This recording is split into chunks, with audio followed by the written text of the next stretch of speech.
When Magic was in the NBA, clear-cut #1 point guard. Steph is not the best facilitator. Magic Johnson couldn't shoot like fucking Steph Curry. Lou Will and Jamal Crawford. These are the two best six men of all time. They weren't the guy ever. Is the NBA rigged, Colin? No. Welcome to the conversation. Absolutely. Welcome to another episode of Hard in the Paint. But before you do anything, make sure you like and subscribe. Smash that like button and hit that subscribe button. ISO, it's the segment where I go one-on-one with you. And I just want to tell you and inform you that James Harden just got fined $100K for his actions in China. Daryl Morey is a liar, and I will never be a part of an organization that he's a part of. Personally, I feel like the NBA is getting ridiculous. These players want to be traded. They should be allowed to say that. But maybe you should take that $100K and pay your social media workers. But anyway, let's get into Around the Key. We got Gio in the building, and we got Colin. How you guys doing? We're doing good. We're doing good. Basketball's been a struggle, man. Like, nothing's going on. We got all these other sports shows on vacation, but we're not on vacation. We've been thugging it out with you through this all season, giving you content. So thank you for sticking with us, and thank you for subscribing. We're going to hit 20K soon, so that's going to be a big fucking deal. So make sure you do that one more on vacation, sipping pina colada versions, because I don't fuck with alcohol.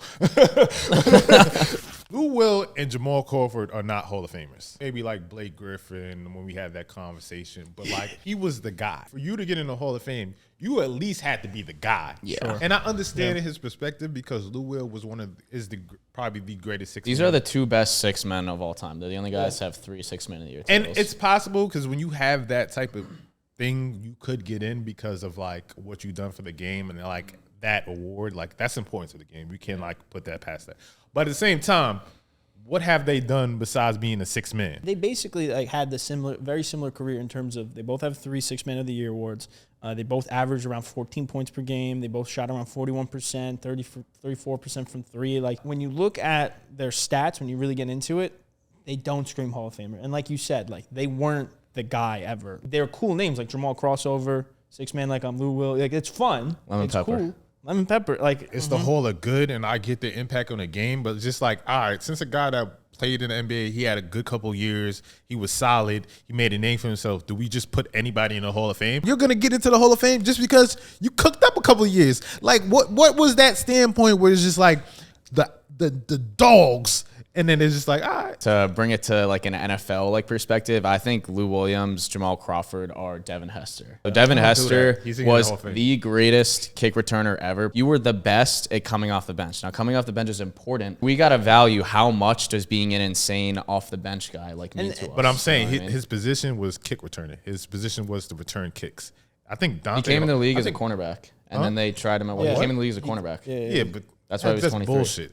We know what he was. He was a returner the whole time. Yes. That's why he came. That's why he got drafted. That's why he came to the league. That's why they try to make him a wide receiver just because of his skill set. He was never good at that, and we know what he was good at. He was good at kick returning. So at his position, he was the best. yeah, like take away the position, take away the bench, whatever. Compare them to other players in the Hall of Fame. Like it's just not it. Like I get it, they are the best coming off the bench, but like they're coming off the bench. They're not even starters. Like realistically, if they were very, very, very good, they'd be starting. Jamal Crawford, Lou Williams are very good. But take them, compare them to other players in the Hall, they're just not there. Top 5 backcourts. Who do we have? Let's have fun. You want to hear mine? Do you want to? Yeah, I wanna Let's hear start yours. with you. All right, let's go. Luka, Kyrie 1. Okay. All right, we got D-Book Bill 2. We got Stephen Curry and Klay Thompson. We got to respect that. We got Donovan Mitchell and Garland. And at 5, we got Levine and Debo. So how do you feel about that? Okay, see, I have different orders, but I have those 5 minus the last one. But I don't see. I think DeMar DeRozan, I see him as a 3. Okay. So like I could be here for that argument, but I went Steph and Klay number 1 just because I just can't like put that away. Like I can't put that to bed. Kyrie Luka 2, Booker Beal 3, Garland Mitchell 4. And then this one I'm stuck on between Trey and DeJounte at 5 and Ja Morant and Desmond Bain. No. Why not? No. Ja Morant and Desmond Bain, I'm rolling with that. I like that. But Trey and Murray, they're just not. It's like water and oil. But 1 year, I'm not giving water up and on. oil. It doesn't work. I don't know. I'm not ready to say that. You want to talk about water and oil? It's Kyrie Irving and Luka Doncic. We're Like, what are we freaking talking out. about? We're freaking out over things that had 1 year and not even 1 year. Sure. So let's pump the brakes. Exactly. No. right. Hit the gas. Let me get into my list. Number 1, I have Devin Booker and Bradley Beal. Mm-hmm. Number 2, I got Steph and Clay. Number 3, I have Donovan Mitchell and Darius Garland. Number 4, I have Trey and DeJounte Murray. Number 5, Russell Westbrook and Paul George. Paul George is a wing, bro. No, he's not. Yes, he is. Kawhi's the wing. That's why I mean, if you go to the depth I don't want charts to argue on about what ESPN, positions guys are. If you though, go to the you know depth what I mean? chart on ESPN, Paul George is the 2, Kawhi's the 3, and Batum's the 4. I just don't have Luka and Kyrie. Okay. Because personally, for me, I just don't think they mesh well together from the last season we saw. I mean, individually, great players, but together. But you got Murray and fucking Trae Young. I do. I also have. But Kyrie and I'm Trae talking Young. to your point. Yeah, no, your point is you don't think That's Luka and crazy Kyrie- putting those 2 guys ahead of Luke and Kyrie. I That's wild, think bro. I That's think wild, bro. Trae Young. I think Trae Young's a top 3. Kyrie top and 5. Luka not even are arguing. Kyrie We're and talking Luka about- are both 1As. Trae Young is like a fringe 1A. No, Like I think Trae Young's a 1A. So what is the? So hold on, Trae's what is Murray? Murray? Yeah. He's a 2. He's a 2. Yeah, he's the shooting guard. What do you mean? So you think that in Trae terms- Young, and I can't even say his DeJounte name. Murray DeJounte Murray is better than Luka and Kyrie That's as crazy. a duo. That's Not crazy. individually. I mean, as a duo, yes. Yes, as a duo, That's fucking as they crazy. work together. It Why? might be crazy. Explain It might be yourself crazy. because you It cannot might be just crazy. Don't say it's because the Hawks made it to the playoffs because I know, I don't care let's not about confuse playoffs. I don't care let's about not playoffs. confuse ranking no, backcourts with ranking teams. No, The I'm not- Mavericks outside of Kyrie and Yeah, Luka yeah, are stunk. dog PU. water. Yeah. And that's Oh, why. trust me. Don't let that be the reason you say this That's not my backcourt reason. sucks. That's not All right, what's your my reason? Go for it, reason. go That's for it, go not for it. my reasoning. From what I've seen, I think Trae Young and DeJounte Murray work better together than Luka and Kyrie do. And we did see, yes, there were hiccups. There were issues between Trae and DeJounte Murray. However, it panned out in the end, and it worked out in the end. You can't say it worked out because when they traded for DeJounte, they thought they were going to be back to the Eastern Conference Finals. What do you just say? You said, let's not talk about the playoffs. We're not going to talk about. I'm not talking about playoffs. I'm talking about as a I'm talking about duo. it worked. The 2 of them, it worked together. They had a bad season. Says who? Says the stats. Says the team. They very much underperformed, but I'm not saying I'm here to say that I think they will be better next year. Trae Young averaged 29 and 10. What are we talking about? Trae Young had his season. worst year from 3 and from the field since his rookie year. He's still average. He was still one of the top point guards in the league. Anthony Edwards is everything people thought B.I. was going to be. Anthony Edwards is him. B.I., he's like a fantasy people have because they compare him to Kevin Durant all the time, and he's not Kevin Durant. Now, don't get me wrong. B.I. is a great player. If you're supposed to be Kevin Durant or the next guy, and you're away from the Lakers, LeBron isn't holding you back, so that narrative is gone. You've been in NO for a while now. You had your own team, your own time to cook.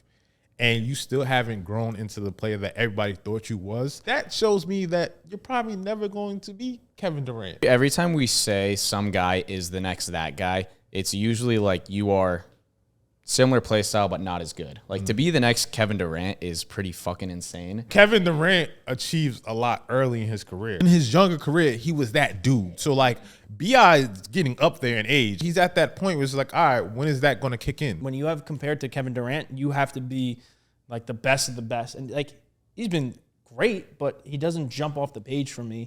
And I don't know, maybe it's New Orleans. I don't know what it is, but he got his own team in New Orleans, and it's just like Anthony Edwards is 22. yeah, Anthony Edwards is sick. And he's doing that now. He's averaging 18.8 and he's on 50% shooting in FIBA or in FIBA. Okay. So like if you're doing that now, like all that age shit, like I said, he's getting up there in age. Yes, he is 25. That is still young. But you are 25 and you've been in the league longer than Ant Edwards. And Ant Edwards is putting his stamp on this fucking game. If B.I. is going to be the next Kevin Durant and he's going to be that guy, he needs to show out and improve because you're playing against talent that isn't as good as the NBA players that you see week in and week out. So you need to be a force out there and get your name out there. sure, but people also value Anthony Edwards higher because of his personality. Like let's just be honest. How much did he just score in his last game? No, 18. Like I don't know. No, his last game he scored 34. 34. No, look, listen. So Anthony Edwards, the I'm not numbers saying- are going with the No, character and the personality. No, I know that. I'm not saying that Anthony Edwards is a bad player. No chance. I know Anthony Edwards is a better player than You said that, we would have problems. No. Listen, let's get it straight. Anthony Edwards is much better than Brandon Ingram, and he will be. And he will probably be, like you said, a Hall of Famer.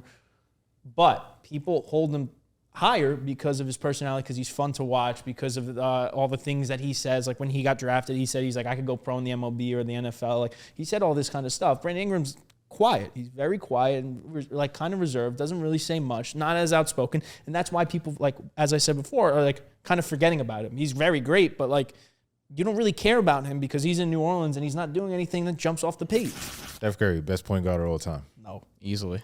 No. Stop Okay, it. Grandpa. Stop it. Like, come on, let's be. It's not even a question anymore. I think the real question is who's the third best point guard of all time. Yeah, I think it's Chris Paul. Growing up, I heard so often that it's Isaiah Thomas, and I think Isaiah Thomas is just a criminally overrated player. What? But Isaiah Thomas, let's compare him. Like, I think Chris Paul, I'm moving him ahead of Isaiah Thomas, and I'm moving Oscar Robinson ahead of Isaiah Thomas. Isaiah Thomas was not a good defender. Chris Paul was. Chris Paul has 6 steal titles. That's the most in NBA history. Isaiah Thomas has 0. Chris Paul has 9 all-defensive team selections.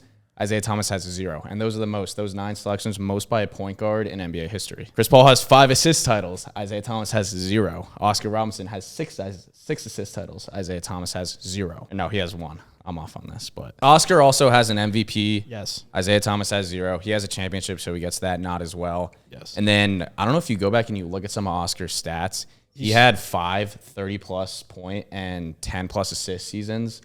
Isaiah Thomas never did that at all. He had 4 20-plus point and 10 assist seasons. Here's Isaiah Thomas, some of his rankings, right? He's got 3 all first-team NBA selections, 12 All-Stars. He's 9th in assists all time, 17th in steals, 67th in scoring. Now we go to Oscar Robinson. 1 MVP, 9 NBA all-team first-team selections.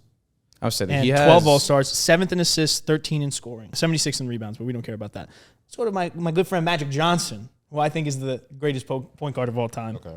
3 MVPs, 9 first-team All-NBA selections, 3 Finals MVPs, 5 titles, 12 All-Stars. He's 6th in assists, 22nd in steals, yes, 83rd in scoring. However, I still think Magic is better than Steph Curry. Steph Curry maybe will get there, but as of right now, it's Magic. What would it take to put Steph Curry over Magic Johnson? Maybe like another MVP or 2, probably. Some more first-team All-NBA selections.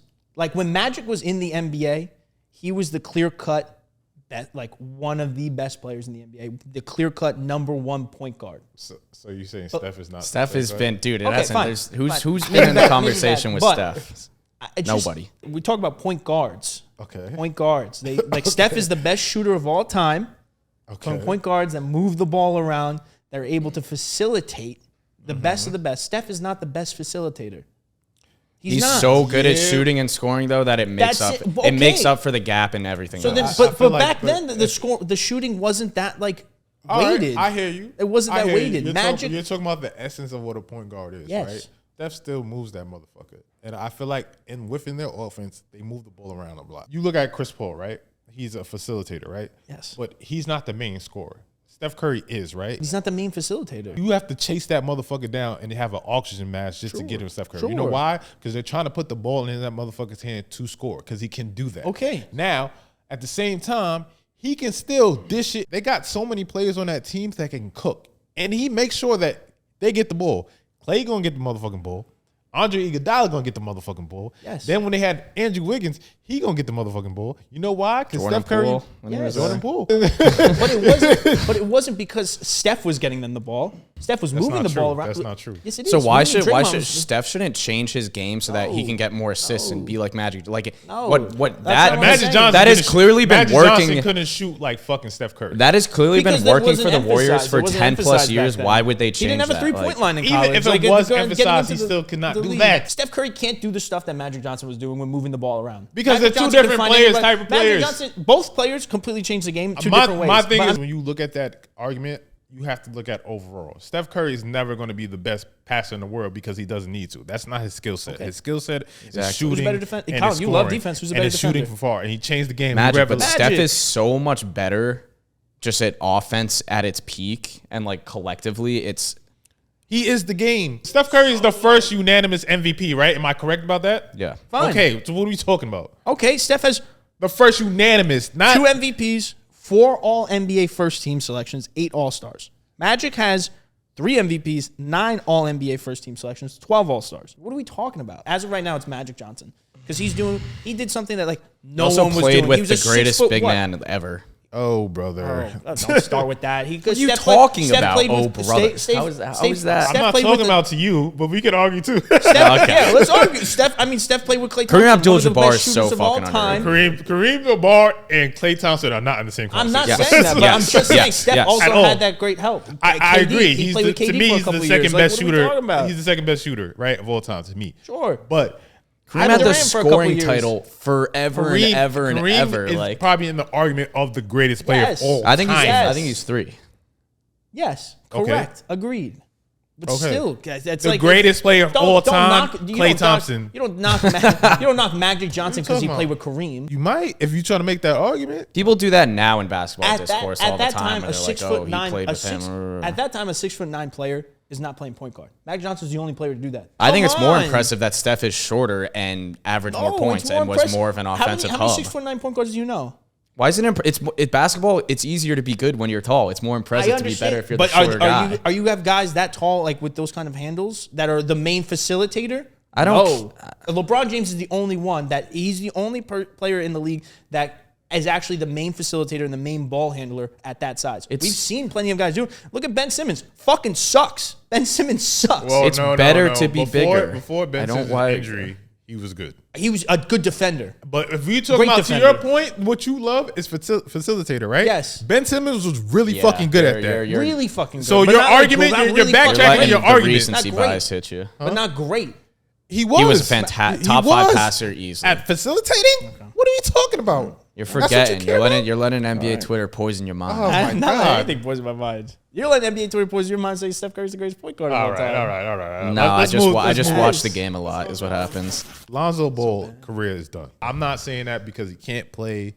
I'm not saying that because I want it to be done. It's just the reality. He hasn't played in what, 2-3 years? 2 and 1.5. 1.5. All right, cool. 1.5. And will be 2 because he said he's not playing next year. And it's an injury that he has no answer for.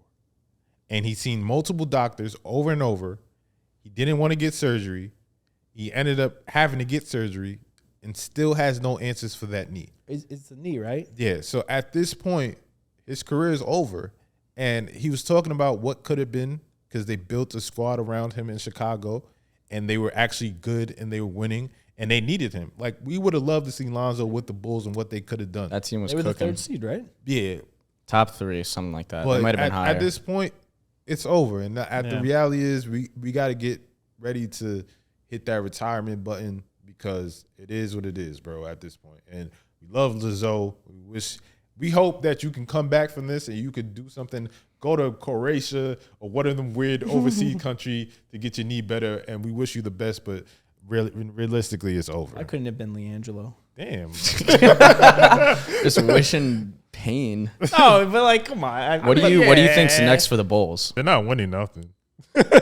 Throwing this out there because I don't know. I think a lot of the guys, they would have to wait until January, and I don't know if the Sixers are going to wait that long, but we're looking at James Harden right now, and I'm looking at a team that could use, again, don't know if the math works or anything, so like you might have to get back to me on this, but could use a facilitator, point guard, and James Harden is a guy where I feel like also it has to be the right team. James Harden is older, so you're trading for like a win now piece, and like the Bulls, they have DeRozan, they have Levine, they have Vooch. Like these are not necessarily like young players. Like Levine's in his prime right now, but DeRozan and Vooch are older. That the timelines kind of make sense, the position makes sense. Yeah, I mean, it's not the James. No, it's. I think it's an underrated. No, it's a very underrated move because Kobe White and maybe. Yeah, but Kobe White's like still. So Kobe White still needs some more time to like really take over. Like people love. He's Kobe probably White. their best young people piece. People love Kobe White. But James Harden, James Harden he needs the ball in his hands most of the time. Zach LaVine and DeMar DeRozan, not necessarily those kind of guys that need it. Not necessarily. They can do it, but they don't need it. And I think that's a perfect fit for James Harden to go. Will he go there? Does he still just want to play for the Clippers? Maybe, but I think what people miss is his scoring. But that's not there no more, right? But as a facilitator, as somebody with high IQ offensively, somebody that can get it to your spots and like make shit happen, James Harden on the over is like 10 assists. When you bet on that motherfucker, he gonna cash out on assists. So it's kind of like Chris Paul, right? That's what you love. You love passing. So he can fill that void of Zoe if he can stay in shape and not get hurt because, you know, he's on the fat suit. type of wave. But I think that is a good. That's a great call right there. So James Harden to the Chicago Bulls. I feel Lonzo's like the modern day Brandon Roy. Like back in the day, Brandon Roy was sick. Like player comparison. What do you mean? Brandon Roy Be careful. No, Brandon Roy was great. And then injuries completely derailed his career. I don't think Zoe got there yet, though. Zoe was very good, but injury completely derailed his career. Like for like these kids, for these modern day kids that grew up, like we grew up watching Brandon Roy, then he got hurt. I think the thing with Brandon Roy, though, I will say, at least we knew what the fuck was wrong with his knee. With Zoe, we don't know what's wrong with his knee. Nobody knows. He just has a pain. Which makes no sense. Anthony Davis will be an MVP. KG is expecting Anthony Davis to have an MVP year. When you have that injuries and you have people talking shit about you and you have that type of talent, you should want to prove something. So seeing AD in the gym, locked in, trying to get healthy, trying to be in shape, I think this is a year he can prove something. Obviously, he was Mr. Inconsistent, but what he did on the defensive end, that showed promise. So if AD can continue to do that and stay healthy and stay in shape, then he could potentially have an MVP year. I don't think you can do it with the greatest player of all time being your running mate, though, just because I think that's just going to be it's such a narrative-based award. And if, like, the Lakers are winning a lot, and even if AD is averaging more points, more rebounds, shooting better, everything, I think people are still just going to look at it, and because it's LeBron's league, and we all love LeBron so much, and it's just going to be hard to get away from, like, well, hey, LeBron is leading the Lakers. AD needs to be fully healthy, which we haven't seen in a while, and he needs to be completely consistent, which, again, we haven't seen that as well in a while. Just to be on the topic, Anthony Davis, has he had a better career than Dwight Howard? I kind of like raised an eyebrow when I saw he was on the NBA 75 team, and that's where this comes from. Stan Van Gundy said that Dwight should have been on it instead of him. I think that AD would not trade his career for Dwight's, but Dwight would trade his career for AD's. The gap is a lot smaller, whereas on defense, whereas the offensive gap is gigantic between Dwight. I'd lean towards AD, but if we want to look at like stats for comparison, they both won a championship in 2020. Dwight has 8 All-Star appearances, same with AD. Dwight has 3 NBA Defensive Player of the Years, all 4 All-Defensive First Team. He's got 5 NBA rebounding leaders, the 2-time block leader. AD's 3-time block leader. It's close. I think it's closer than people think. Dwight has more of the accolades as like a player in their prime. I would take AD. You know why AD still has a better career? Because AD is still going. Yeah. Yes. Like, even through the injuries, everything, AD is still going to be able to compete for championships for at least the next 3 years. At least. Sure. So if he gets another one, like, it's not even night and day. It's like night and day, bro. Stephen A. Smith says DeMarcus Cousins would be a top 5 big in today's NBA. DeMarcus Cousins right now would be a top 5 big man in basketball. Do you think that DeMarcus Cousins should be in the NBA? And also, do you think that he would be a top 5 big if he was? I think he should be in the NBA. I think could probably be like a really serviceable backup big. He can shoot, and that's like we all know I love like shooting bigs. He can stretch the floor, and he's still obviously like huge. He can like grab rebounds and all that stuff. He definitely should be in the NBA, but Stephen A. Smith is out of his mind if he thinks he's going to be that DeMarcus Cousins would be a top 5. So name big. 5 bigs better than him. Obviously, Jokic, Embiid, Giannis, AD, Cat. Yeah. honestly, let's stay on the same team. Rudy Gobert. Like, honestly, I'd rather Rudy Gobert over DeMarcus Cousins. I don't like Rudy Gobert, but I'd rather Rudy Gobert over DeMarcus. That's crazy if you're taking DeMarcus. I think Rudy Gobert is ass. Yeah, sure, but I'd rather him over Cousins. Who would you rather, if the Lakers could get for free right now, Rudy or DeMarcus Cousins? Which one would you be more excited about? I wouldn't be excited about Rudy Gobert. Okay, don't be excited. Like I hate Rudy Gobert. DeMarcus Cousins, I wouldn't be excited about neither. I take Bam over DeMarcus Cousins. I think that's. I'll take Bam over DeMarcus Cousins. I take Steven Adams over DeMarcus Cousins. Oh, we're getting into like deep like guys that we don't think about. My thing is Rudy Gobert. He would have been nice in the 90s. He's so good. Like, We talk about Rudy Gobert like he's a negative asset. No, but I just never thought he was like that. And then like offensively he stinks. And when he teamed up with Cat, they was acting like, oh, that was gonna change the world, and they're gonna do. I was like, I don't believe in Cat either. So that's 2 players that are just like, I get it. No, I get it. I get it. He's good. They linked up for a mid-off, bro. I could acknowledge that Rudy Gobert is good, a very good player, but I just don't like him. Like, I just don't like him. His attitude stinks. Like, everyone on the Timberwolves hate him. He started COVID for the NBA. Let's be real. Yeah. Like, what are we talking about? So fuck him. Dr. Geo. But yeah, no. I mean, Stephen A. Smith is out of his mind if he thinks DeMarcus Cousins is the top 5 big in today's NBA. Evan Turner said that the NBA is rigged. You know we're going to have to win by 15 just to win by 1. So I'm like, what you mean? He's like, bro, this is the NBA, it's entertainment. Like, LeBron is in the Heat or waiting. Would you rather watch the Celtics or the Sixers play the Heat? I'm going to be honest with you. I'm on the team. I wouldn't even watch the Sixers play the Heat type shit. Like, you got to appreciate it. But mind you, I'm young, 22, 23. I'm like, damn, you know what I mean? So it's like, so we get in this game, you know how much money the NBA is going to lose? Like, this, you know, type shit. Welcome to the conversation. Absolutely. No, because I saw the same clip. Is the, let's go for the even kill take. Is the NBA rigged, Colin? No. This is like everyone's just trying to be like, that's right. I'm crazy again for, being sane. But no, it's literally just like once every 6 months, like someone retired like says this and everyone's like, oh my God. Like, well, you had on if something that's this big was that rigged, and like I'm guessing, like I didn't watch the clip because every time I hear a take like this, it's just like stale. And what he said is that for us to win, we're gonna have to win by 20 to win by 3.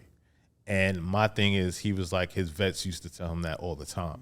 And I don't disagree with that, just because like stars, they do get called. I'm not disagreeing with that. And it sways in their favor, right? Because they get that benefit of the doubt because they are the stars. So the refs kind of side with them sometimes. So like, if you are the underdog team, you have to beat the shit out of that team to actually get a point, not to get your point across, but just to win. Rigged where the outcome is determined right before, but they're telling the refs beforehand, you know what? Let's make more calls on this side than that side because the ratings. I don't know about that. Talk about ratings. I don't think it's that. I don't think it's to that point. I think it is a product, and I do understand that, but I think like refs do like sway a certain way because of like the team and like the names. I get that, and it's just like there's favoritism. It's ratings. It is, but I don't think it's to the point where it's just like, we want these motherfuckers to win. Let's get to it. We just spent a whole year talking about like memes of like, oh, the script just got leaked. So when I hear someone say the NBA is rigged, I assume that's what you're talking about. And like, it's like funny jokes and all, and like funny to like bring up like conspiracy theories. But like, bro, like, that shit would get out. This way.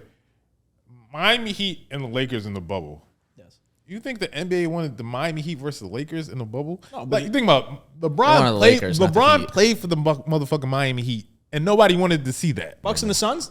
No, Bucks and Suns. That was ass. Ass. Oh, ass. NBA was but I'm talking about the Nuggets and the Heat. That was the worst possible outcome you could have thought of. But it produced incredible numbers. It produced incredible numbers. And think about it, if they would have had somebody that fucking mattered. It produced and what I mean by that, and we was fucking outside. Jokic does not like the media. He doesn't like to do it. We went over this 1,000 motherfucking times. Yeah, you think if the NBA is rigged, the Denver Nuggets and the Miami Heat would have been in the finals? Listen to me. Listen. I'm just saying, it sways a certain way, but is it rigged? Okay. That's a stretch. Lakers Kings, 2000, 2001? Yes, we're talking about one ref that betted on the game. But I'm just saying, but Donahue did come out and said that in those referee meetings beforehand, the NBA would tell them, call more calls this way. Get more calls in this direction. Because it's true, though. If you really think about it, when it was the 76ers, who was Evan Turner talking about? The 76ers, they were playing the Celtics, right? No, he was like the 76ers or the Heat? No, I think it was the Celtics. I think it was the Celtics to play the Heat. To play the Heat in the conference finals. He's 100% correct. No one would have cared as much for Heat 76ers than Heat Celtics. So they're right. The 76ers would have had to win. Like, they would have had to just destroy them to actually get a close game. Because if there was a regular season game, one way or the other, fine. But when it's the playoffs, the NBA would have lost millions of dollars if there was the 76ers in there. And I get what they're saying. It's not completely rigged where this is the outcome where they're coming down like, all right, we want this game to go this way, this game to go that way. But certain things like that, when it gets to like a game 7, the NBA is like, all right, you know what? Let's call a little bit more calls this way. If it happens the other way, it happens, but let's try and favor it as much as possible. The funny part about that clip is Evan Turner saying, I wouldn't even watch that. Yes, that's the funny part. He was on the same team. He was like, I wouldn't watch my team play. That's insanity. But anyway, let's wrap this up, boys, because I'll be on vacation next week. Anything you like to say before we get out of here, brothers and sisters? I cannot wait for the season to start. That is true. As it is tough out here. Yankees fucking suck, so I got nothing to watch. Damian Lillard, please come to the Heat. Please. Beg you. I will say we're about to hit 20K, so hit that subscribe button subscribe button. When I say subscribe, you know it lights up on YouTube. But hit that subscribe button so we can hit 20K. I'm trying to hit it by the time Friday comes when I'm on vacation sipping a pina colada. That's virgin because I hate alcohol. Make sure you like and subscribe. Like I said, again, we're out hard in the paint. Gang, gang. Does JBobby make you angry? Well, that's good. Let us know in the comments. Like and subscribe, baby.